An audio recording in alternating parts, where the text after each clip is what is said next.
Hey, salut! Tu es là! Es-tu prêt à chanter avec moi? Moi aussi, je suis prêt à chanter avec toi! Et j'ai préparé des chansons. Puis sais-tu, est-ce qu'un adulte t'a déjà dit de changer d'attitude? Ce n'est pas toujours facile, n'est-ce pas? Mais il y a une chanson qui va nous donner une aide pour faire cela. Donc, toujours de bonne humeur, toujours de bonne humeur. C'est vrai que cela n'est pas facile. De bonne humeur, de bonne humeur. Soyons toujours, toujours de bonne humeur. Mais comment faire cela? Ça s'ensuit. Quelqu'un peut nous aider, même à ne plus bouder. C'est Dieu qui toujours nous encourage. Que notre main soit dans sa main et nous avancerons avec entrain. J'aime ça. J'aime des chansons qui me rappellent des vérités, que Dieu est là pour m'aider à passer à travers toutes les situations difficiles dans la vie et aussi à travers les situations qui sont faciles. Mais en tout cas, sais-tu qu'il y a un homme mais quand il était petit, il a passé des situations difficiles et quand il a grandi, il en a passé d'autres encore plus difficiles, on dirait, mais il a trouvé courage en faisant confiance à Dieu. Sais-tu c'est qui? Mais oui, tu me donnes des noms des personnes, mais moi aujourd'hui, je pense à Daniel. On mettra dans la fosse un lion, celui qui priera un autre Dieu que le roi. Daniel n'aura-t-il peur de cette loi? Lui que chaque jour adore le vrai Dieu, Daniel va-t-il trembler devant le roi? Sera-t-il un homme vraiment courageux? Non, Daniel n'a pas peur de la fosse au lion. Chez lui, comme avant, il prie soir et matin.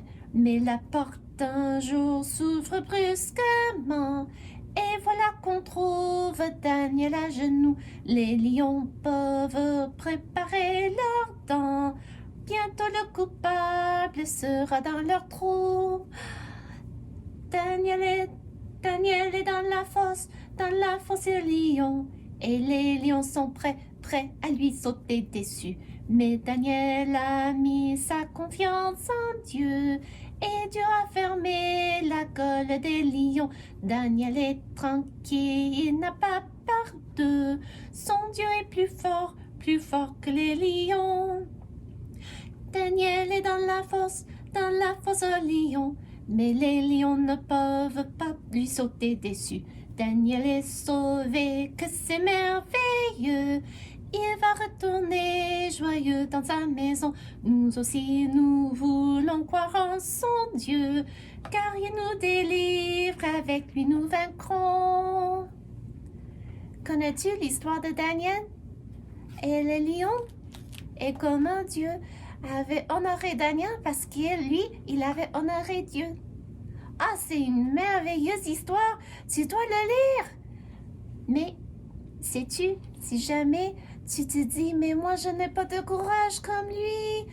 Oh, je ne suis pas un homme de courage comme Daniel ou comme David. Je n'ai pas de courage comme la reine Esther. Tu sais quoi? Tu peux quand même faire confiance dans le même Dieu qu'eux. Et même si tu n'as pas le même courage qu'eux, tu peux demander à Dieu de t'aider à avoir du courage pour les choses qu'il a choisies pour toi dans ta vie. Parce que il se peut que tu ne fais pas face au lion ou à un roi comme la reine Esther, mais tu fais face peut-être à des personnes pas gentilles, à des adultes qui ne veulent pas aimer Dieu, et tu peux demander à Dieu de te donner courage dans ces situations-là. Oui, c'est ça. Et la Bible nous dit que Dieu est là et qu'il écoute tous ceux qui appellent. Qui appellent. Oui, c'est ça la prière. Hein? C'est de parler avec Dieu, donc on peut appeler. Je n'avais pas pensé à cela. Parce que d'habitude, quand je prie, je ne fais pas mais de temps à autre. D'habitude, je parle. C'est tout simplement ça la prière. Je parle avec Dieu, mais en tout cas, la Bible nous dit que quand nous demandons de l'aide auprès de Dieu, il est là pour nous écouter. Et sais-tu, le nom de l'Éternel est une forte tour, une forte tour, une forte tour. Le juste s'y réfugier. Le juste s'y réfugier se trouve en sécurité. Le nom de l'Éternel est un puissant secours, un puissant secours, un puissant secours. Le faible trouve en lui son bouclier, car le nom de l'Éternel est un secours pour chaque jour. C'est réconfortant de penser à cela, mais je pense que pour le moment, je dois aller prendre ma place parce que je pense que Madame la monitrice est prête. Donc, prends ta place toi aussi. Vas-y, vite. Et nous prenons nos places. Et j'ai beaucoup aimé chanter avec toi. À la prochaine, bye!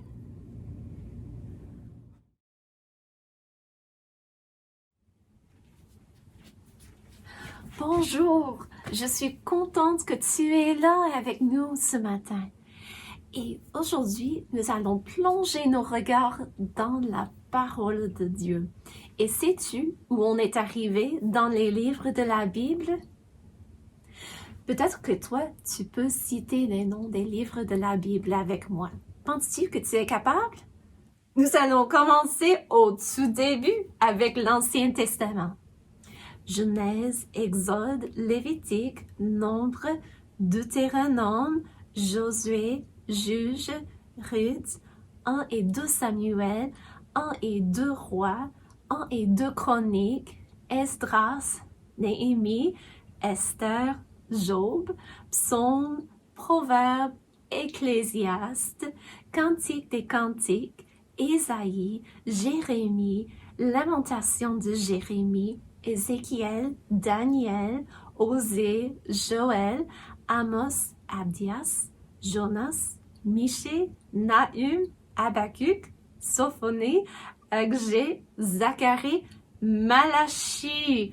Wow, c'est 39 livres dans l'Ancien Testament. Et maintenant, nous commençons avec le Nouveau Testament.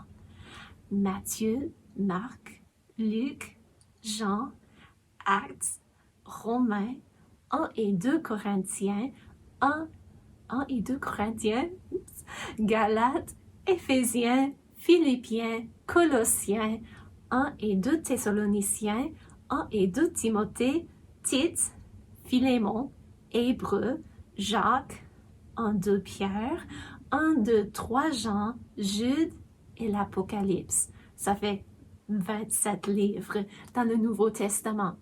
Puis, est-ce que tu t'es rappelé où on est arrivé dans tous ces livres? Nous avons fait tout l'Ancien Testament et nous avons commencé le Nouveau Testament et nous sommes arrivés au livre de Tite. Et de quoi parle ce livre? Parce que chaque livre a un thème ou un focus. Il y a plein de choses dans les livres. Ça ne veut pas dire que ça ne parle pas d'autres choses dans le livre. Quand on dit voici le thème ou le focus du livre, c'est juste pour dire ça c'est en général de quoi on parle dans le livre, mais il y a plein d'autres détails aussi. Comme par exemple le livre de Genèse nous parle des commencements. De la commencement de la terre, commencement des langues, commencement des mariages, commencement du peuple d'Israël. Mais il y a d'autres histoires aussi. Mais quand on parle de la thème, ça nous aide à peut-être saisir un peu la place du livre dans la Bible et à quoi ça sert. Donc, le livre de Tite, à quoi parle-t-il? Nous allons regarder le verset clé. Puis le livre de Tite n'est pas un grand livre. En fait, c'est une lettre qu'on avait écrite autrefois. C'est Paul qui l'avait écrit à Tite. Et Tite, c'était un jeune homme qui était un pasteur. Et Paul parlait avec Tite pour lui donner des consignes. Et Si tu as ta Bible, tu peux l'ouvrir à Tite au chapitre 2 et au verset 1. Donc, tu cherches là où ça dit Tite en haut, en gros, puis tu cherches le grand chiffre 2 qui indique le deuxième chapitre et le petit chiffre 1. Et dans ma copie de la Bible, parce qu'ils ont mis le grand chiffre pour indiquer le chapitre, ils n'ont pas mis le petit chiffre pour indiquer le verset, mais parce que c'est le premier, je comprends que c'est le premier verset. Donc, Tite au chapitre 2 et au verset 1, la Bible nous dit: pour toi, dis les choses qui sont conformes à la saine doctrine. Ici, Paul dit à Tite, pour toi, parle des choses, ou dis les choses qui sont conformes à la saine doctrine. En d'autres mots, fais attention à ce que tu enseignes. Et il se peut que toi, tu n'es pas un pasteur, mais quand même, tu dis des choses, tu partages des choses avec les autres. Donc, je trouve que ce serait bien de suivre nous aussi ces conseils et de faire attention de parler d'une saine doctrine ou de ce qui est vrai. Donc, pour le livre de Tite, le thème ou le focus, c'est de maintenir l'ordre dans l'Église. Pourquoi? Parce que Tite, en tant que pasteur, il y avait des choses qui n'allaient pas tout à fait bien. Et Paul voulait l'aider à savoir comment maintenir de l'ordre dans l'Église, ce qui était important, peut-être les autres choses qui sont moins importantes. Et il a donné de très bons conseils à Tite, qui sont de bons conseils pour nous aussi. Mais juste avant, j'ai demandé aux marionnettes de vous présenter un petit sketch.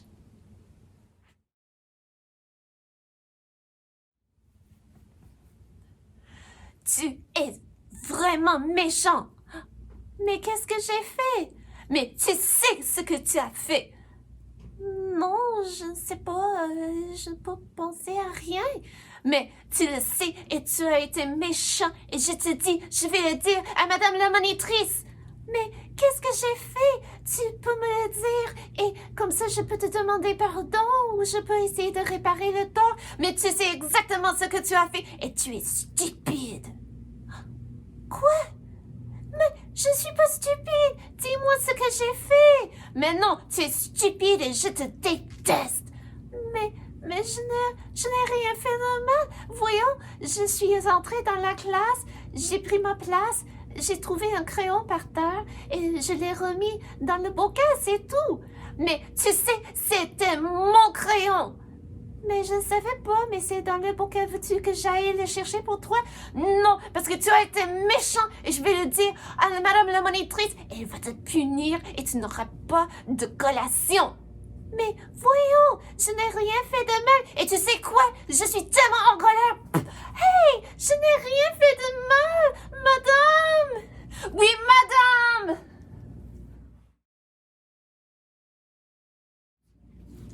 Wow, je ne sais pas si j'aimerais avoir quelqu'un crier auprès de moi comme ça, hein? Puis pour une petite chose de prendre offense, c'est vraiment quelque chose que je vais devoir régler avec les marionnettes après la leçon d'école du dimanche. Parce que pour le moment, les deux doivent s'asseoir, prendre leur place. Oui.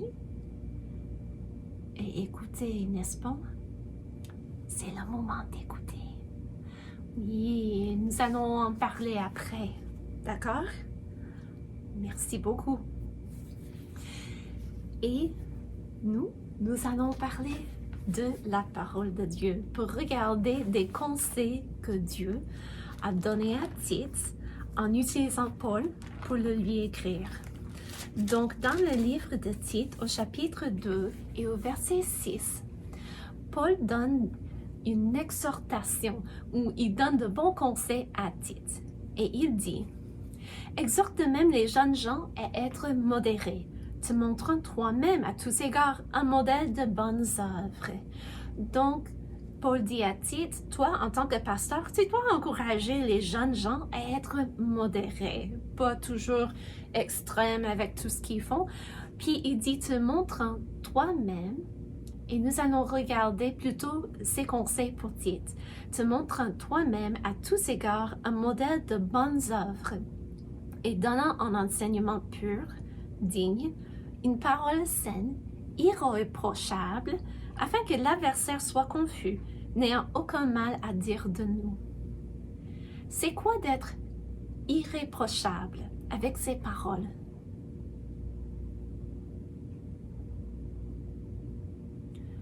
Peut-être que c'est de dire la vérité, de parler avec gentillesse, toujours, puis de ne rien dire qu'on peut mal comprendre. À un moment donné, je racontais une blague à quelqu'un, puis je trouvais drôle, puis je ne voulais offenser qui que ce soit. Puis quelqu'un d'autre nous avait entendu et je me suis dit, parce que la blague se moquait un petit peu d'un groupe de personnes, mais je ne voulais pas vraiment me moquer d'eux, c'était une blague, je trouvais drôle, je racontais à mon ami, mais après je me suis dit, est-ce que j'aurais dû? Je n'aurais pas dû. Parce que si la personne qui nous avait écoutés faisait partie de ce groupe de personnes, il aurait été offensé et je comprends. Donc je me suis dit, ce n'est pas bien, ce n'est pas une manière irréprochable de parler. Donc par la grâce de Dieu, j'essaie de ne pas raconter de telles choses. Donc irréprochable veut dire qu'il n'y a personne qui puisse dire du mal de ce qu'on dit. Et voici un des conseils que Paul a donné à Tite. Écoute, toi, tu dois parler d'une manière irréprochable. Aussi être un modèle de bonnes œuvres. La Bible nous dit que nous ne faisons pas des bonnes œuvres pour gagner notre ciel parce que c'est impossible. Notre dette envers Dieu est trop grande. C'est Dieu seul, c'est Jésus seul qui est capable de satisfaire notre dette envers Dieu. Et il l'a fait en mourant sur la croix. Et quand nous mettons notre foi en lui, qu'il est mort pour nos péchés et ressuscité des morts, il nous donne sa justice, il satisfait la justice de Dieu.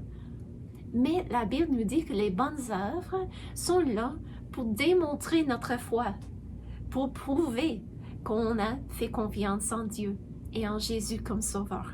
Donc, c'est bien de faire de bonnes œuvres et Paul ici dit à Tite d'être un modèle de bonnes œuvres. Puis ce que je trouve intéressant, c'est qu'il termine avec cela dans cette petite phrase. Il dit d'avoir une parole saine, irréprochable, afin que l'adversaire soit confus, n'ayant aucun mal à dire de nous. Sais-tu, comme nos marionnettes tantôt, une des marionnettes était vraiment pas contente avec l'autre, mais c'était quoi son accusation? De quoi est-ce qu'elle avait... Qu'est-ce qu'il y avait qui l'avait tracassée? Mais c'est que l'autre est entrée dans la classe, elle a vu un crayon. On ne discute pas pour le moment, d'accord? J'ai dit après la classe. Merci beaucoup. Mais une des marionnettes est entrée dans la classe, elle a vu un crayon par terre et elle est allée la ramasser pour le mettre dans le bocal où on met les crayons d'habitude. Parce que pour elle, c'était juste quelque chose qui traînait, je crois. On va en discuter après. Mais l'autre marionnette s'est mise en colère. Est-ce que tu penses que c'est bien de se mettre en colère pour un rien comme ça? Non, mais elle avait fait. Donc, je pense que peut-être, je peux me tromper et je dois encore parler avec, mais je pense que peut-être quelqu'un fait Madame Grogne un petit peu ce matin.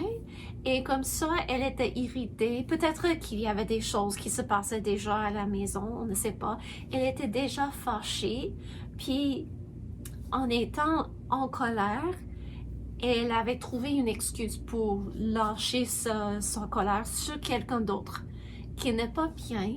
On doit apprendre à maîtriser son tempérament et tout ça, mais ça nous arrive tous. de trouver quelque chose et d'être irrité et de vouloir crier auprès d'une personne pour un rien. Mais vraiment, ramasser un crayon par terre, c'est une bonne œuvre. Ce n'est pas une mauvaise œuvre, n'est-ce pas? Et sais-tu qu'il y a un bon exemple dans la Bible d'une personne qui faisait le bien et parce que les autres ne pouvaient trouver aucune chose à dire à son sujet, ou, comme dit notre leçon d'aujourd'hui, parce que l'adversaire n'avait aucun mal à dire de lui, ils ont décidé de lui blâmer pour faire le bien. C'est qui? Ah. C'est qu'autrefois, il y avait un roi grand et puissant. Il avait un grand empire qui s'étendait sur beaucoup de la terre. Et parce que son empire était tellement énorme, il a décidé d'établir des hommes et à chaque homme, il donnait des responsabilités sur une partie de ces terres. Donc, comme aujourd'hui, on a des provinces, des États, ou peut-être d'autres divisions d'un pays, puis lui, il avait fait ces divisions, il avait mis des hommes en charge. Puis, il avait décidé que tous ces hommes allaient faire leur rapport à 3 hommes qui seraient pour lui les administrateurs de son royaume. Et à la tête de ces hommes, ces 3 hommes, il a mis Daniel. Daniel, qui était un juif, qui avait été enlevé de chez lui quand il était jeune, et depuis là, il avait vécu dans ce royaume, loin de chez lui, mais c'était un homme sage qui aimait Dieu, et il avait été reconnu pour sa sagesse. Donc le roi voulait bien établir Daniel comme chef. Mais, si tu connais l'histoire, tu sais ce qui suit. Il y avait des hommes jaloux. Ils n'aimaient pas que Daniel soit leur chef. Puis ils cherchaient à trouver une raison pour blâmer Daniel pour qu'il perde la faveur du roi. Puis ils cherchaient à voir est-ce que Daniel a jamais accepté un pot de vin? Est-ce que Daniel a jamais fait une décision en faveur d'un ami? Est-ce que Daniel a jamais fait quelque chose d'égoïste ou c'est pas vraiment mal pour punir quelqu'un qui n'était pas juif? Mais tant qu'ils cherchaient, ils ne trouvaient rien contre Daniel. Puis ils ont dit, nous ne pouvons rien trouver contre Daniel, sauf en ce qui agit, en ce qu'il fait pour son Dieu.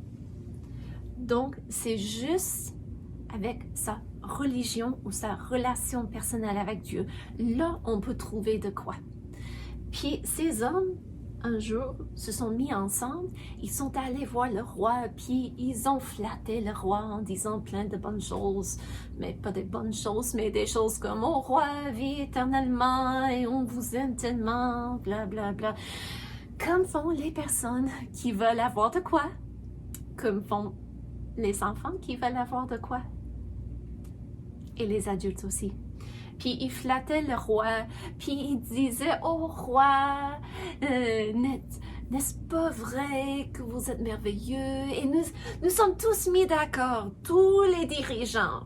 Pas tout, parce que Daniel ne faisait pas partie de ce groupe-là, mais il disait « Et nous, les importants, nous pensons que ce serait bien de passer un décret que personne ne doit prier, personne que toi, pendant un mois, parce que tu es merveilleux, tu es incroyable. » Donc, le roi, il avait écouté toute cette flatterie, il trouvait « Ah, c'est bien !» Donc, il disait « On ne doit prier aucun Dieu, aucune autre personne que toi, pendant un mois. » Et le roi, il avait écrit comme loi, il avait scellé. Parce qu'autrefois, les rois, les personnes importantes avaient des sceaux. Quelque chose d'habitude, c'était fait comme un anneau. Mais sur cela, il y avait quelque chose qui avait été sculpté dans une pierre, ou ça aurait pu être en bois, mais d'habitude c'était en pierre ou en métal. Puis quand on mettait de la cire mou sur un document, on mettait le sceau là-dedans. C'était un peu comme la signature. Aujourd'hui, on utilise bien d'autres choses, la signature, le passeport ou un permis de conduire pour prouver, oui, c'est bien moi qui ai dit cela. Mais autrefois, voici comment les rois faisaient le sceau pour démontrer que ça venait vraiment d'eux, parce que c'était eux seuls qui portaient le sceau. Donc, le roi avait scellé la loi et la loi avait été décrétée partout. Et il n'y a personne qui doit prier aucun autre être sauf le roi pendant un mois. Mais Daniel, c'était un homme qui aimait Dieu, qui craignait Dieu et qui avait servi Dieu depuis tout son temps-là à l'étranger. Que ferait-il? Une autre question, c'est: que feras-tu si on passait une loi qui disait qu'il fallait pas prier Dieu, qu'il fallait pas aller à l'église, qu'on ne devait pas avoir une copie de la Bible? Il y a des personnes qui vivent dans des pays où voici les lois de leur pays, qui ne doivent pas prier Dieu, qui ne sont pas supposés de croire en Dieu, qui ne doivent pas avoir une copie de la parole de Dieu chez eux. Et sais-tu, ces personnes sont vraiment courageuses parce qu'elles choisissent d'obéir à Dieu plutôt que d'obéir aux hommes. Mais continuons avec notre histoire. Daniel, quand il a entendu cela, il est allé chez lui. Il y est allé et la Bible nous dit que dans sa chambre, il y avait une fenêtre qui se donnait vers Jérusalem. Et Daniel, à chaque jour, il avait l'habitude, moi je vais mettre une autre fenêtre pour que ça soit beaucoup plus clair. Daniel, il avait l'habitude chaque jour d'aller dans sa chambre et là, 3 fois par jour, il regardait par la fenêtre vers Jérusalem, qui était loin, il ne pouvait pas voir la ville, mais il regardait par la fenêtre et il priait Dieu. Donc il était devant sa fenêtre où quelqu'un dans la rue aurait pu le voir. Et quand Daniel a entendu parler de l'édit du roi, penses-tu qu'il avait essayé de se cacher? Mais non. Je pense que moi, je me serais cachée. Mais lui, il s'est agenouillé et priait 3 fois par jour, comme avant. Et les hommes, ils attendaient cela parce qu'ils savaient qu'ils ne pouvaient pas trouver de faute avec Daniel, malgré le fait qu'il était un être humain et il avait fait du péché comme tout le monde, mais parce qu'il avait mis sa vie en règle avec Dieu, il essayait de faire le bien, il n'y avait vraiment rien qui puisse accuser Daniel. Donc, à cause de cela, ils voulaient l'accuser au niveau de sa foi en Dieu. Donc, ils sont entrés, ils ont vu que... Je dois me corriger. La Bible ne dit pas, je crois, qu'ils sont entrés, mais ils savaient. Ils avaient vu Daniel en train de prier Dieu et pas le roi. Donc, les hommes sont retournés voir le roi pour lui dire: n'as-tu pas fait une loi? Et la punition est sévère, n'est-ce pas? Oui. Et nous allons te dire au roi que Daniel, j'imagine dans leur pensée qu'ils pensaient le chouchou du roi. Il prie quelqu'un d'autre que toi. Et maintenant, tu dois le punir. Et le roi aimait Daniel, il ne voulait pas lui faire mourir et il essayait de tout son pouvoir de délivrer Daniel du conséquence de la loi. Mais il ne pouvait trouver aucun moyen parce que pour eux, comme peuple, quand le roi avait mis quelque chose en loi, même le roi n'avait le droit de changer la loi. Donc le roi devait obéir à la loi comme les autres. Et le roi ne pouvait pas délivrer Daniel.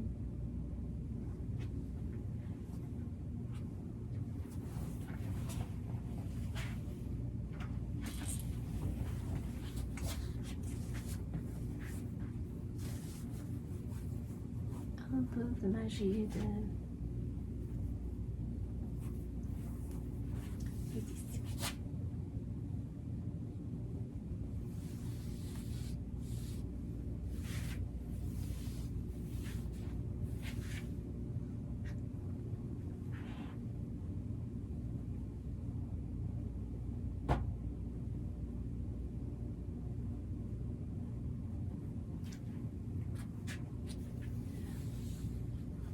Donc le roi devait appeler Daniel et le peuple, on trouve que c'est un peu bizarre peut-être de nos jours de trouver que les personnes faisaient cela autrefois, mais malheureusement il y a des méchants toujours parce que le cœur de l'homme est méchant par-dessus tout. On ne peut pas bien la connaître. Mais comme un lieu de punition, les personnes avaient une fosse aux lions. Et là, on gardait des lions là-dedans. Mais on ne les nourrissait pas toujours comme il faut. On leur laissait le creux dans l'estomac. Et les lions qui étaient là-dedans, dans la terre, dans cette place, ils étaient enfermés à ne rien faire. Ils avaient beaucoup faim. Penses-tu qu'ils seraient gentils avec quelqu'un qui descendrait? Non, c'est sûr et certain que d'habitude, les lions, ils déchiraient la personne et ils mangeaient la personne. Et c'était la façon autrefois de ce roi de punir les méchants pour faire que tout le reste des personnes obéissent à ses lois. Puis, le roi, il n'avait pas de choix. Il avait fait la loi lui-même. Donc, il avait appelé Daniel. Et Daniel devait aller dans la fosse aux lions. Et le roi, il se sentait triste. En fait,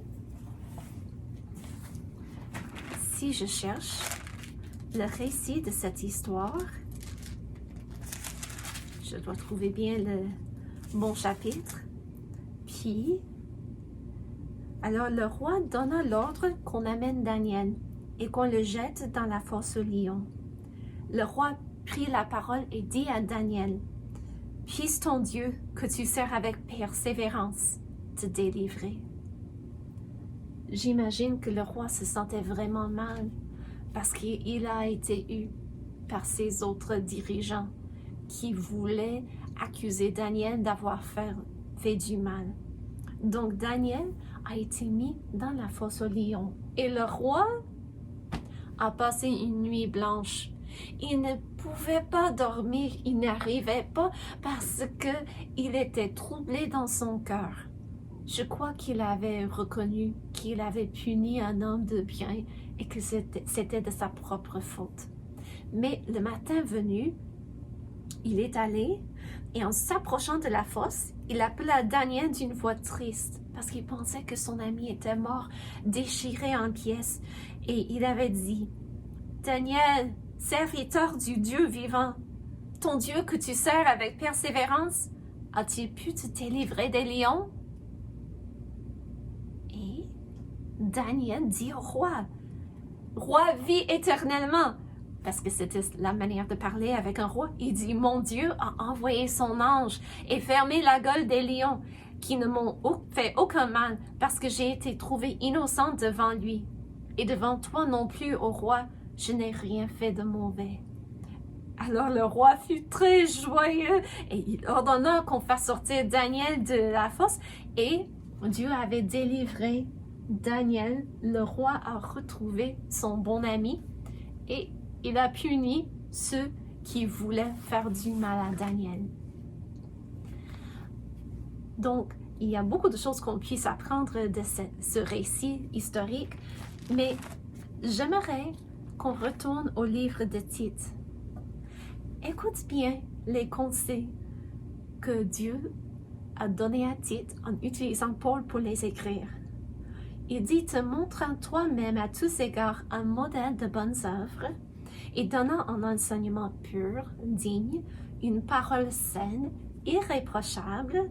Pourquoi? Afin que l'adversaire soit confus, n'ayant aucun mal à dire de nous. Les ennemis de Daniel étaient confus parce qu'il n'y avait aucun mal qu'ils pouvaient dire à son sujet, sauf ils ont manigancé pour trouver une raison, de le trouver en délit en ce qui concerne son Dieu, mais il ne pouvait trouver d'autre chose à dire du mal à son sujet. Et Paul ici encourage Tite d'agir de même, de toujours vivre sa vie d'une manière pour qu'on ne puisse pas dire aucun mal à son sujet. Et toi, je sais que ce n'est pas toujours facile de faire le bien et de faire des bonnes décisions, mais voici pourquoi Dieu nous donne du temps pour grandir. Quand on est tout petit, on ne peut pas courir. On commence par ramper, puis par se mettre debout, puis par marcher, puis on finit en courant. Et c'est la même chose avec la vie. On va faire des erreurs, mais par la grâce de Dieu, on peut apprendre de ces erreurs, comme moi avec la blague, qui n'est pas une mauvaise blague, mais peut-être pas la meilleure chose à dire. Donc, j'ai fait une erreur, mais sais-tu, pour tout le monde qui a déjà accepté Jésus comme leur sauveur, il y a une promesse spéciale que Dieu nous donne dans le livre de 1 Jean. 1 Jean, au chapitre 1 et au verset 9. Et la Bible nous dit, si nous confessons nos péchés, il, Dieu, est fidèle et juste pour nous les pardonner et pour nous purifier de toute iniquité. Donc, si jamais toi ou moi, nous faisons quelque chose qui est mal, si nous avons déjà demandé pardon de nos péchés, des mauvaises choses qu'on a faites devant Dieu, si on a déjà demandé pardon pour cela, ça veut dire qu'on entre en relation avec Dieu. Dieu devient notre Père céleste et nous sommes son enfant. Et si nous avons déjà fait cela, ça ne veut pas dire que nous n'allons jamais encore faire de mauvaises choses, mais si c'est le cas, nous pouvons confesser nos péchés. Donc, admettre, j'ai fait du mal. Et Dieu est fidèle et juste pour nous les pardonner et pour nous purifier de toute iniquité. Donc, quand nous faisons du mal, nous pouvons aller envers Dieu et lui dire, Père céleste, j'ai raté le coup. Encore, j'ai fait quelque chose que je savais que je ne devais pas faire. Je te demande pardon. Je n'aurais pas dû. Aide-moi à changer. Et Dieu dit que si on lui demande la sagesse, il va la donner. Donc, nous pouvons aller toujours demander auprès de Dieu de nous aider. Et si jamais nous faisons du mal, si jamais on est irrité, on ne se sent pas bien, et peut-être qu'on crie auprès d'un ami ou d'une amie, on peut toujours demander pardon auprès de Dieu, puis auprès de l'autre personne, et essayer de recommencer. C'est merveilleux, n'est-ce pas, que Dieu a beaucoup de patience avec nous et qui nous permet à toujours confesser nos péchés, admettre ce qu'on a fait et demander pardon et comme recommencer à zéro. Et si jamais tu dis, mais moi, je ne suis pas certaine que je puisse prier Dieu parce que je ne peux pas vraiment dire qu'il est mon Père céleste, parce que je ne suis pas certaine d'être en relation avec lui. Sais-tu que toi, tu puisses être l'enfant de Dieu, tu puisses faire partie de sa famille, mais il te faut seulement comprendre certaines choses. D'abord, la Bible dit « car tous ont péché et sont privés de la gloire de Dieu ». Tout le monde a brisé la loi de Dieu. C'est ça le péché, faire du mal, briser la loi de Dieu, comme raconter des mensonges, prendre des choses qui n'appartiennent pas, dire le nom de Dieu comme rien, ça c'est du blasphème, ou de ne pas honorer ses parents. Nous avons tous fait des choses pareilles. Et il faut qu'on reconnaisse, qu'on admet qu'on a fait de mauvaises choses. Puis, on doit demander pardon auprès de Dieu en croyant que Jésus est mort et est ressuscité des morts pour nos péchés. Puis, parce qu'il s'est offert en sacrifice sur la croix pour nous, il nous offre le pardon de nos péchés, mais il veut qu'on l'accepte. Donc, la Bible dit, car tous ont péché et sont privés de la gloire de Dieu. On doit se reconnaître d'avoir fait du mal.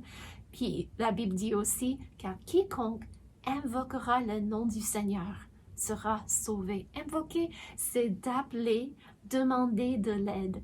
Donc, toi, si jamais tu n'as pas encore fait cela, tu peux le faire dès maintenant.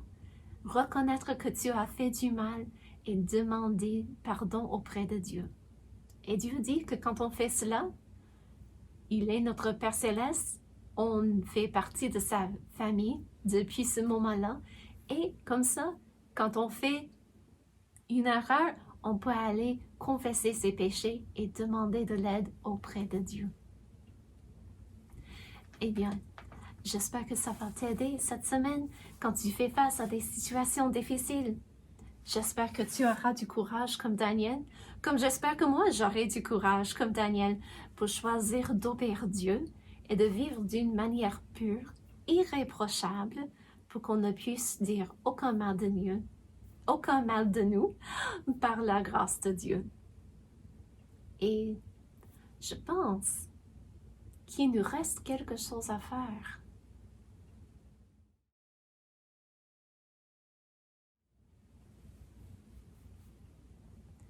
Amélie? Amélie? Oui? J'ai quelque chose à te dire. Oui, vas-y. Mais je ne veux pas le dire. Mais tu n'as pas besoin, d'accord. À plus tard. Oh, mais attends! C'est quoi? C'est que je reconnais que j'ai fait du mal et je dois te demander pardon. Mais pourquoi? Mais c'est parce que je t'ai crié après. Tu ne t'en rappelles pas? Mais Madame la monitrice m'a parlé de cela, mais je ne savais pas que tu voulais m'en parler. Mais je dois te demander pardon parce que j'ai mal à l'estomac et tout va mal aujourd'hui, mais je n'aurais pas dû crier auprès de toi parce que tu voulais me faire du bien et je te demande pardon. Je te pardonne. Vraiment? Oui, je te pardonne. Oh, merci beaucoup. Oh, je suis désolée. Je vais essayer de me rappeler la prochaine fois de ne pas crier auprès du monde juste parce que je me sens pas bien. Mais est-ce que tu te sens mieux maintenant? Comme ci, comme ça, un peu mieux, un peu pas mieux. Mais Madame la monitrice m'a dit d'aller m'asseoir dans le coin et être tranquille et je vais regarder un livre qu'elle va me donner. Oh, c'est bien. Puis, j'espère que tu te sens mieux la semaine prochaine. Merci beaucoup et merci Amélie de m'avoir pardonné. De rien. Puis, vas-y dans ton coin et que tu sens mieux. Merci.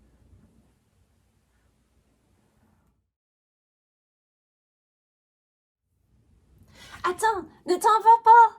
Pas tout de suite. J'ai besoin de toi. Parce que nous devons réviser les thèmes des livres du Nouveau Testament, mais nous allons nous concentrer sur les épîtres ou sur les lettres. Veux-tu bien m'aider? Oh, merci beaucoup, tu es gentil. Puis, d'abord, pour aujourd'hui, nous avons appris que dans le livre de Tite, le thème, c'est l'ordre dans l'Église. Moi, je pense à un juge qui fasse cogne, cogne, cogne, qui dit ordre, ordre. Mais ça, c'est dans un cours, mais ordre dans l'Église. Donc, je vais commencer avec les 4 qui vont avec Galates, Éphésiens, Philippiens et Colossiens. Et je les mélange. Lequel vais-je choisir? Le salut par grâce. Est-ce que c'est Galates, Éphésiens, Philippiens ou Colossiens? Le salut par grâce, c'est le livre aux Galates, grâce et Galates. Puis, la prééminence de Christ. Lui, il est la tête, il est au-dessus de tout. Puis, c'est quel livre qui parle de la prééminence de Christ?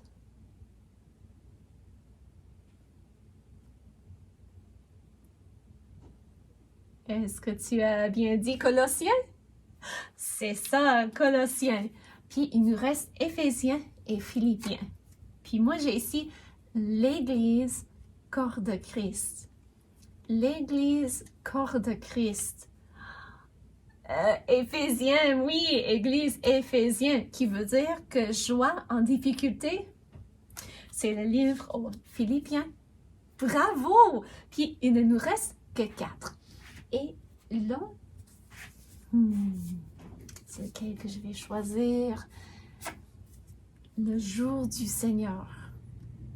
C'est quel livre qui nous parle du jour du Seigneur? Moi, j'aimerais t'aider. J'ai un petit truc qui m'aide. C'est 1 et 2 Thessaloniciens qui parlent du futur. Donc, un parle du retour de Christ, l'autre du jour du Seigneur. Et le retour de Christ vient avant le jour du Seigneur. Donc, c'est 2 Thessaloniciens. Si tu le connaissais déjà, bravo. Puis, OK, comportement dans l'Église. C'est 1 ou 2 Timothée qui nous parle du comportement dans l'Église. C'est 1 Timothée qui nous dit cela, qui veut dire le retour de Christ. Hein? Je t'ai déjà donné un indice, mais le retour de Christ, c'est le livre de 1 Thessaloniciens qui parle de cela. Donc, 1 Thessaloniciens nous parle du retour de Christ et 2 Thessaloniciens nous parle du jour du Seigneur qui vient après son retour. Donc, retour, puis jour. Et ça veut dire que 2 Timothée nous parle du maintien de la vérité. Et avec Tite, qui nous parle de l'ordre dans l'Église, voici les thèmes. Bravo, merci de m'avoir aidé avant de partir.